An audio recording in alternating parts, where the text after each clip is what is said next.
আসসালামু আলাইকুম। আহ, আজকে তোমাদের মেইন বইয়ের 6 নাম্বার পৃষ্ঠার যেই টপিকগুলো হোমওয়ার্কগুলো ছিল, এক্সারসাইজ প্যারাগ্রাফ অন এ নকশি কাঁথা। আচ্ছা, এখানে বলছে প্যারাগ্রাফ ডিসক্রাইবিং হাউ দ্য নকশি কাঁথা ইজ মেড, মানে কিভাবে একটা প্যারাগ্রাফ লিখবা কিভাবে নকশি কাঁথা তৈরি করা হয় ওই টপিকের উপরে, মানে যেই সাবজেক্ট আছে সাবজেক্টের উপর ভিত্তি করে ওইটুকু নিয়ে আলোচনা করতে হবে প্যারাগ্রাফে, বেশি না, বিস্তারিত না। আচ্ছা, এবারে একটা এক্সাম্পল দিয়ে দিছে যে প্যারাগ্রাফটা কিভাবে করতে হবে, যে স্টার্ট লাইক দিস, বলছে এইভাবেও শুরু করতে পারো, মানে এটা বিগিনিং দিয়েছি কিভাবে প্যারাগ্রাফটা লেখা শুরু করতে হবে। চলো দেখি বিগিনিংটা কি আছে, যে old or new cloth and coloured thread are needed, মানে old or new cloth and colour thread, মানে কি পুরনো অথবা নতুন, হ্যাঁ, কাপড় এবং কালার থ্রেড, কালার মানে রঙিন, বিভিন্ন বর্ণের সুতা আর নিডেড প্রয়োজন পড়বে নকশি কাঁথা বানাইতে। ফার্স্ট, প্রথমে দি ক্লথ ইজ ফোল্ডেড, কাপড়গুলোকে ভাঁজ করতে হবে একটার সাথে একটা, দেন এই দেনের পরের থেকে আমরা শুরু করব কিভাবে নকশি কাঁথা তৈরি করা হয়, প্যারাগ্রাফ লেখা হয়। তাহলে দেখি আমরা প্যারাগ্রাফটা পুরোটা। প্রথম লাইনটা আবার একবার রিপিট করি, old or new cloth and colour thread are needed, মানে কি পুরনো অথবা নতুন কাপড় এবং রঙিন সুতা দরকার হবে।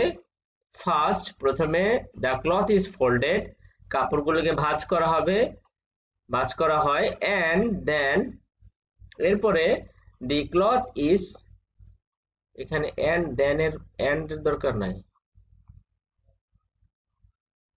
দেন দ্য ক্লথ ইজ প্লেসড, এই ক্লথটা স্থাপন করা হয়, রাখা হয়, on the floor with different sizes and shapes, বিভিন্ন আকারের, আকৃতির এবং বিভিন্ন ধরনের শেপে এটা রাখা হয়।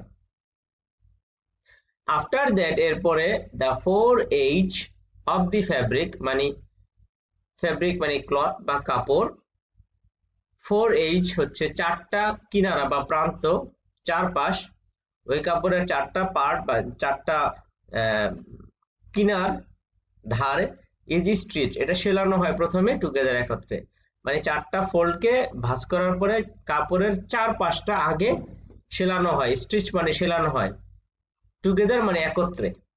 আচ্ছা, এজ মানে প্রান্ত বা কিনারা।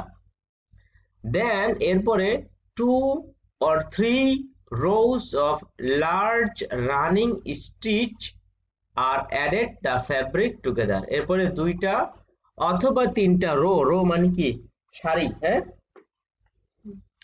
of large running stitch, এই লার্জ রানিং স্টিচ মানে বড় ফোরের সুতা, গণনা বড় বড় ফোর দিয়ে সুতা, মানে সেলাই, বড় ফোরের সেলাই করতে হয়। আর added to the fabric together, ওই যে কাপড়টা আমরা যেটা ভাঁজ করে রাখলাম ওটাকে একত্র করার জন্য বড় ফোরের 2-3টা লাইন আগে সেলানো হয়। এরপরে দেন কালার থ্রেডস আর ইউজড, এরপরে যখন ওই বড় ফোরের সুতা দিয়ে কাপড়টা মোটামুটি একটু একটা শেপে চলে আসে, তখন এটার কি করে বিভিন্ন রঙিন সুতা ব্যবহার করা হয়। Threads are used to create floral or geometric patterns, এখানে কালারফুল বা রঙিন সুতো ব্যবহার করে বিভিন্ন ফুলের অথবা জ্যামিতিক বিভিন্ন প্যাটার্ন তৈরি করা হয়, রঙিন প্যাটার্ন তৈরি করা হয়। এরপরে দিস ইজ হাউ এ নকশি কাঁথা ইজ প্রডিউসড, এইভাবেই আমরা একটা নকশি কাঁথা আমরা পাই, হাতে পাই। এরপর একটু কি লেখা যায়, যে নকশি কাঁথা is a traditional handicraft pattern in our country, আমাদের দেশে এটা একটা মানে আমাদের বিখ্যাত একটা প্যাটার্ন।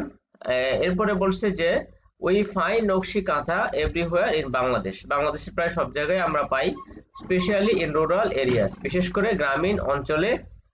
আই লাইক নকশি কাঁথা ভেরি মাচ, আমি নকশি কাঁথাকে খুবই পছন্দ করি। এভাবে তোমরা একটা প্যারাগ্রাফ লিখতে পারো।